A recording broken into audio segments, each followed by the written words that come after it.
And welcome to another edition of Odyssey House Journals. I'm Tripp Mitchell, joined by Randall Carlisle. You said that very well. I was just telling you before we went on air that Joni Taylor, this wonderful woman who's got a website called Coupons for Utah that saves people tons of money. I want her to come in and do a show because I'm a cheapskate. Okay. And she is amazing. And she goes, I'd love to see some of your recent work. So I sent her a show, and she goes, I love Randall Carlisle. And what's her name again? Joni Taylor. Joni, I love you too. She is off to New Zealand next week, but we'll have her come in when she gets back. And well, she obviously got it wrong if she loves me, but that's okay. I won't dispel the thought. She said Terry Wood was cuter, but you seem nicer.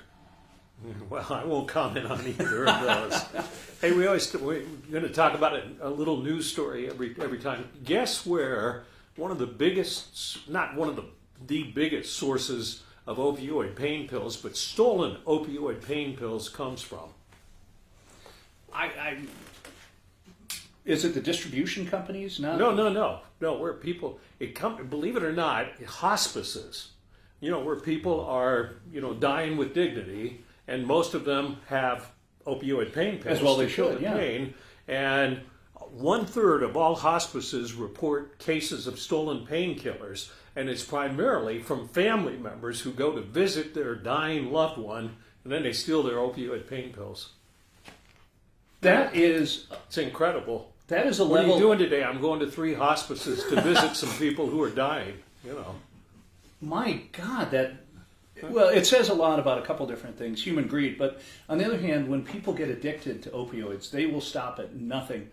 Exactly. And that's why we see so many instances of heroin where people get weaned off the opioids, but in that short term, that time frame, they have gotten hooked. Sure. And that is truly the evil of the people who made oxys, because they knew, as it's coming out now, that it was highly addictive, yet their sales reps were out selling it to doctors. But they said it wasn't.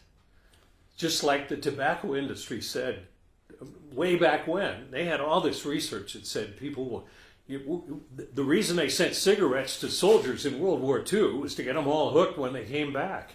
So I watched a documentary this week on World War II, and it's wonderful. It's on Netflix, called World War II in Color. And as it turns out, a number of academics stated that the Germans fed crystal meth to their soldiers. Right, to keep them going. Going into France and which I'd never heard before. And we gave speed to our pilots who had to fly a bunch of missions. The U.S. It was a form of cocaine or speed or something, and our pilots got that to keep them alert if they had to fly a bunch of bombing missions. My God! So what nations will do to win a war? To win a war.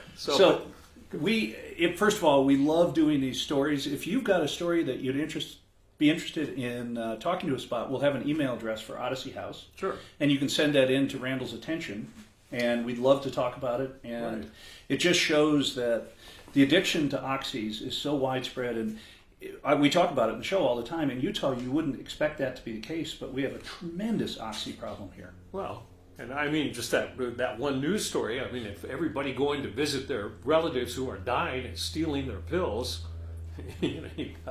Well, I've had a knee replacement and a shoulder replacement, and I got to admit, I've heard from a couple exes who were very concerned. Can I come over and see you, Tripp? I have to go to the bathroom and look through your medicine cabinet.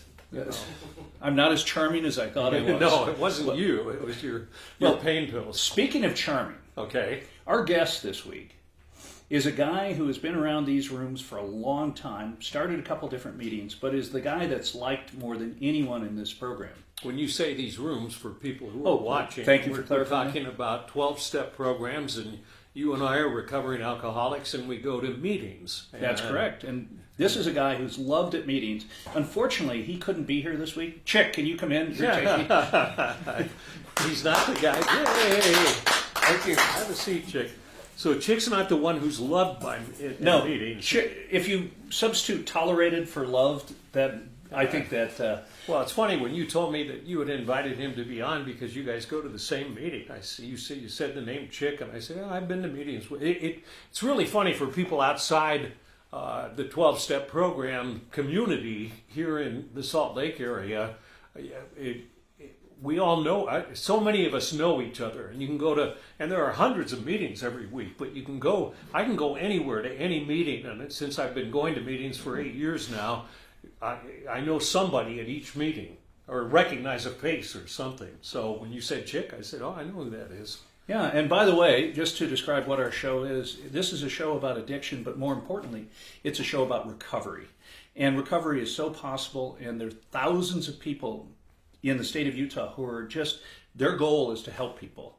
And it's really an amazing community. And Chick, you've been in the community for 30 years, and you've probably seen some amazing things where people have been helped. Did you hear? He saw me at my first meeting. And do you mind if he talks about that? No, go ahead. Why don't you describe when you saw Randall at the first meeting? This would have been 7 or 8 years ago. I was at the bowling alley. Okay. And bowling alley down on State Street that no longer exists. Yeah. Somebody bumped me and said, "That's Randall Carlisle sitting over there." And yeah, he was shaken. You could see fear in my eyes. You can't see the look on him now that he had then. And then he listened to every word. And then after the meeting, we talked for a second, and then people made suggestions on other places to go. And we saw Randall moving around. And little by slowly, you could see the real guy starting. It takes a while. Yeah. No, you're right. Coming a long way. Yeah, you can see it. I maintain you can see in people's. I've run into people who knew me back when and know me now, and they say, "God, you look so much better than you did then." You know, but I didn't think I was looking bad then. But alcohol does give you a little confidence that is not deserved, by the way. But you are literally taking a poison each and every day if you're taking drugs or alcohol. Yeah. And that cannot be good for your skin color, for your conditioning, for about anything. Yeah. And when you see someone like that, it's got to feel really good, Chick, to see the progress. And because you've seen it now with thousands and thousands of people with all the meetings you've been to, where a 12-step program, a rehab, or whatever happens can be a game changer and a life changer. That's got to be fun to see. Oh, it is. While you guys were talking about the opioid addiction, I remember driving down 21st South about 5 o'clock, and there's a AA meeting over there at the Fellowship Hall, and I just decided to pull in, and it wasn't really like a fantastic meeting or anything, but there was a fellow in there who had, I remember a few years ago, he had celebrated 15 years in the program. And he, towards the end of the meeting, he's talked about how he's living with his son in an apartment, and he used to all the time check medicine cabinets wherever he did construction work. And that very day, he had just opened up a medicine cabinet. He's been sober for years. And there was a bottle of something. I can't remember what it was, but it made my mouth water. It made my mouth water now. And he was worried about that, and it's home. He said he has it in his apartment. So after the meeting, I walked up to him after and said, "You want me to go home with you while you throw those away?" And he said, "Yes." And then, I immediately regretted what I'd done. What if he lives in Ogden or something? Yeah, right. No good deed goes unpunished. So it wasn't far away, and we walked up the stairs and into the apartment, and he walks right over to the bathroom, grabs the bottle of pills, and I wanted to look at it, and say something, maybe give it a funeral, but he opened it up, dumped it right in there, flushed the toilet, looked up at me, and he had this smile on his face like he was an angel, and he says, "Thanks, Chick," and we walk out. The whole thing took like 20 seconds. Yeah. You've done an amazing good deed. Yeah, and the story isn't about that. The story's about I'm driving home, and then I start thinking how neat I am, and whoa, I can use this in recovery. I can tell people what I did.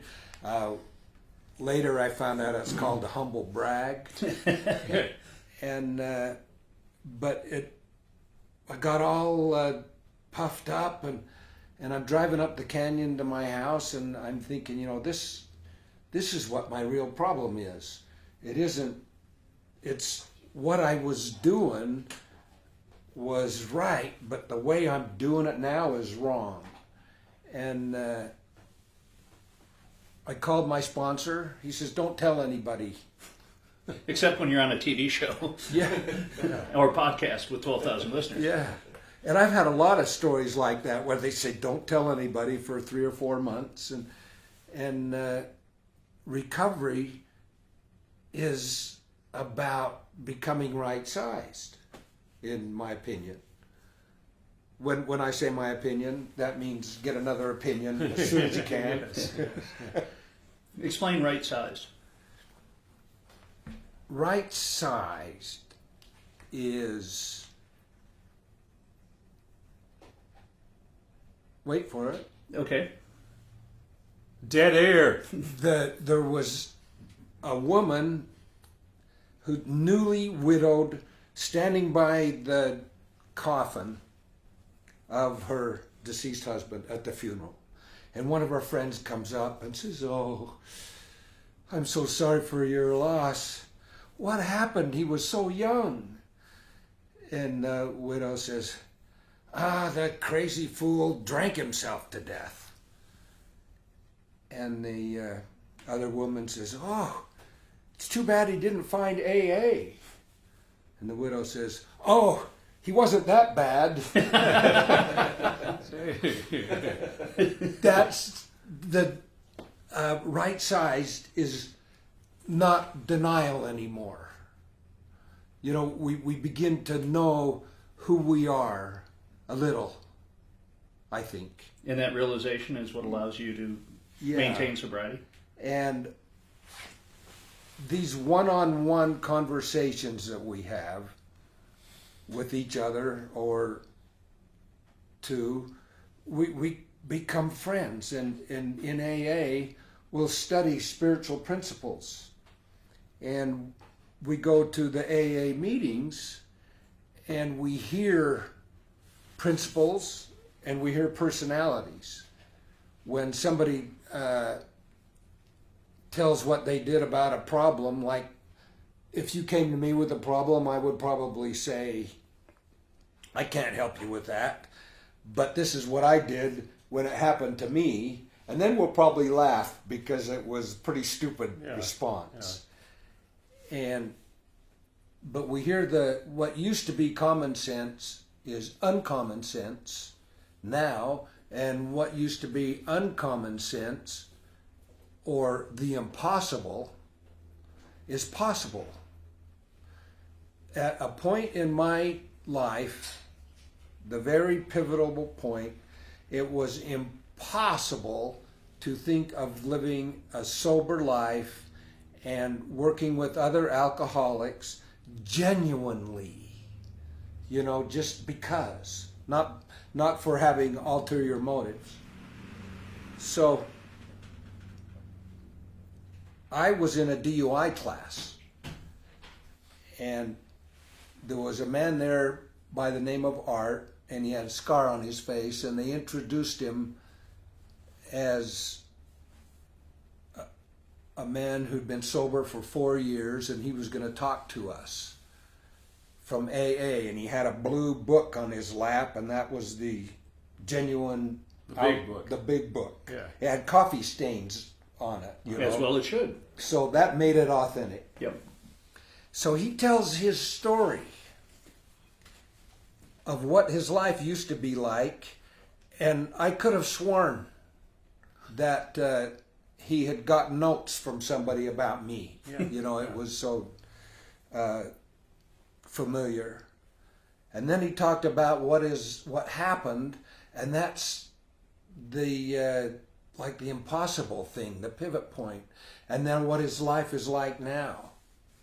So I wanted what his life was like now for me, finally. I went home that night. It was a Sunday night, and was all excited. The next day, I had a few drinks after work just to see, they said, have some controlled drinking. I don't remember that. Sure. And I was so drunk still on Tuesday morning.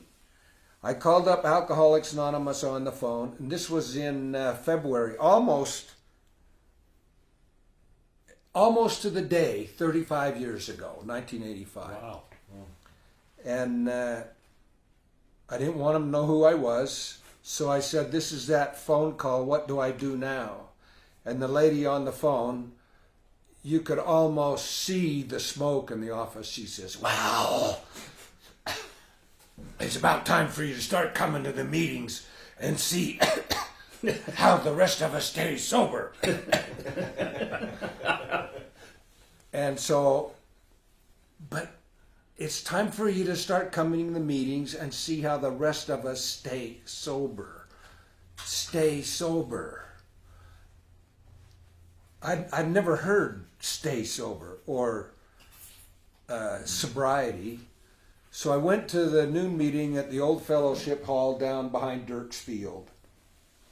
And things start... Nice ballpark now. Yeah. Okay. Yeah, sorry. Yes, that's all right. The bees. What was really weird was people started to say things to me that made more sense than I'd ever heard before. And one fellow, after a couple of days, he said, Chick, you don't look very good. I have a friend that's a doctor. We can call him up. You tell him what you've been taking and using and not doing, and he'll tell you what you need to know. Well, I was apprehensive. The guy says, oh, don't worry about it. He won't ask your name. So we made the phone call. He told me what to worry about because I had given up cocaine, marijuana, Percodans, and Valiums all on the same day. Thank God you don't have two hands. Oh, you do? Yeah. Okay. Yeah, that's it. Marijuana, Percodans. Anyway, then after a few days, another fellow says, how long you been sober now? It's about 6-7 days. And he says, oh, you got some time to protect. and we're talking about this impossible. Then comes the big one. 10 days or so, on a Saturday, I went down to the Olano Club and sat in the corner, and I didn't want to talk to anybody, and I didn't want to be alone. And I was just physically, and it seemed like the room got dark. And I looked up by the door, and this fellow comes walking in, and he doesn't have any sleeves on his leather parka, And he looks around the room, and then he looks straight at me. And he comes walking over, and he grabs the chair, turns it around, sits down, and he says, are you an alcoholic? And well, I waffled. And he says, well, if you want to know if you're an alcoholic, just ask your neighbors. Yep. People's never, the truth. It's funny how it went. But that was the first time I actually saw myself from my neighbor's point of view. Drunk on the front lawn, the shouting and the screaming and man. I'm not an alcoholic. Yeah. Right. It's like, it's too bad I didn't get to AA, Oh, he wasn't that bad. Yeah. This denial thing. And this same fellow followed me through. I started going to meetings where he went, and they would say things. When I introduced myself to my partners as an alcoholic, I'd been sober 3 days, and we were having a board meeting, and they were already in the room when I got there, and it was about 5 minutes early, and I walked in, and I said, I got some news for you guys. I'm an alcoholic. And they said in unison, 19 minutes in, Lee, clean that up. Yeah. Can you say that on the air? No, this is on television as well. Oh. But no, we'll clean it up. We've got... What word could I use? I can maybe change it. We knew.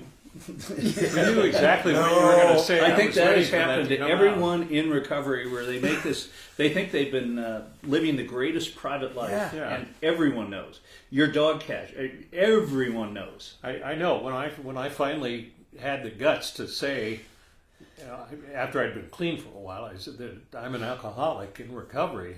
And I said, I didn't want people to know. And they all just laughed. I mean, because it was like, we knew. Everybody knew. We're going to take a short break and we'll be right back. You're watching Odyssey House Journals. Our guest today, Chick, one of the fun people in this program. And we're going to have some good stories coming up next. Welcome back to Odyssey House Journals. I'm lucky enough to work with this guy every week. Randall Carlisle, I'm Tripp Mitchell, and Chick Buhner is our guest. And you were talking about early on in your going to AA and learning about truth, learning about the fact that everyone figured out what you were doing. You've been influential. You've started a bunch of meetings that have had a long and pretty great career, including the one that I started to go to when I decided I needed to be back in the AA, which is a new meeting. You were an alcoholic? Oh my gosh. You didn't realize that? No. Then when we started this show? It's the nose. You could tell by the nose. So the Olano Club meeting, you started that how many years ago? That happened on April 1st of 1985, about 3 months. A meeting that's 35 years old. That was amazing. I didn't really start the meeting, but I'd just been sober for a short time. And you figured why not lead the group? And I had a sponsor, and we were down at the Olano Club having lunch, and I just asked him, this is the Twilight Zone thing, yeah. Why don't they have a noon meeting here? And he says, good idea, let's start one. And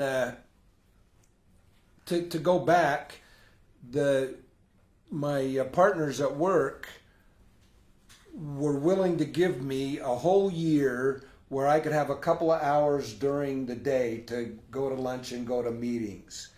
And that was one of the first times I ever knew that I'm not the only one that wanted to get sober. Everybody wants alcoholics to get sober. Sure. And so they were willing to do that. So my sponsor says, let's start a meeting, and will you commit to come at least every other day and take charge and chair the meeting? And I said, yes, I'll do that. So he got it set up at the central office and got it on the schedule. He got a box, and we had a mirror in there. I can see that mirror now. For cocaine? Yeah. Actually, it could have been, but it was cleaned up when I got it. All right. The mirror was sober. And there was a big book and the instructions on how to lead the meeting. And my job was to, when it was my day, if nobody showed up, I was to read the book to The mirror? the mirror. Well, the interesting thing is, my sponsor, Pat Harris, he moved to St. George. He was sober a couple of years, and he was always whining about, where's the serenity?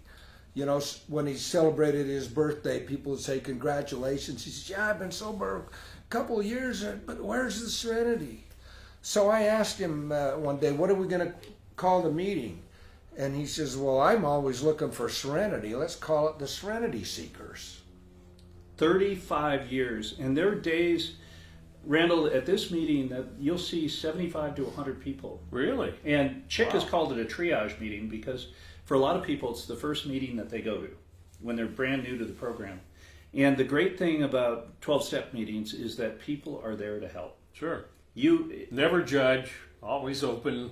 You can come like up you with, were when I first came. Yeah. Well, you can come up with a story that is so insane, and you figure that you're the only person who could possibly have lived through that.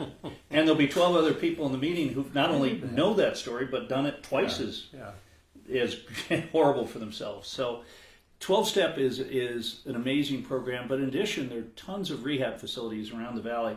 So we're going to give out the number for Odyssey House. And the reason we're giving this number out is if you're at home, if you've got a family member, a spouse, friend, or yourself, and you're feeling like, gosh, things are really rough, I couldn't say enough that there are thousands of people who are there to make your life better. And most of them at no charge. 12-step programs, there's not a dime. You can walk in, have a cup of coffee. They'll even give you a big book at a lot of meetings if you can't afford it. It's really a program that is there for you. And a great number to call is Odyssey House, and the number is 801-322-3222. 801-322-3222. And you were talking about free of charge. The way Medicaid expansion is set up and county grant funding and everything, nonprofit treatment centers now can take virtually anybody regardless of ability to pay. That is fantastic. Yeah. We also need to mention, I just thought on me, need to mention, because we're not going to necessarily publicize this fact except during this show, that you can watch this on YouTube and you can listen to it on Comcast Channel 17. And you can also listen to it on iTunes and Spotify. Just search Odyssey House Journals. So perfect. There, I've said it. Thank you very much. And Chick, this half hour has flown by. But Chick, you're a guy, I've never seen you not talk to someone in need at a meeting. I've been to hundreds of meetings with you, and you are one of the really good guys in this program. Thanks. And the amount of people that your meeting has helped in total, and you individually, is just astounding. Including me. I mean, he's an AA superhero, if there is such a thing. So. And we told him to cover up his tights for today's. Yeah, right. He's going to fly away out of here. You got it. This is all they had in wardrobe, by the way. Yeah. And we do have a full wardrobe, but it's pretty much capes and everything else. Chick, thanks so much for coming on. I have loved every second I've spent with you in this program, and he's invited me to a special coffee. He always says, is Randall going to come? And you tell me 7:30 on Sunday morning is not. We could push it to 7:45 for you. I might see you around. Okay. I want to thank everyone involved. Bill Francis with Comcast 17, all the folks at Odyssey House, Lee who cuts it and makes it happen. We are so happy. Who has to edit the word out. Yes, the bad word. At 19 minutes. But he'll find it. Yeah. And great story about Lee. We met at the noon meeting at Olano Club. And he would come in, and we have a couple foul-mouthed comedians who do a show, beautiful comedians. And I found out that Lee was kind of a churchgoer, and I said to Lee one time, is this really offensive? And he goes, no. When I was in my teens, I was in Vietnam. That was offensive. Yeah, well, anything else pales in comparison. Thanks for watching. We'll see you next time right here on Odyssey House Journals. Bye-bye.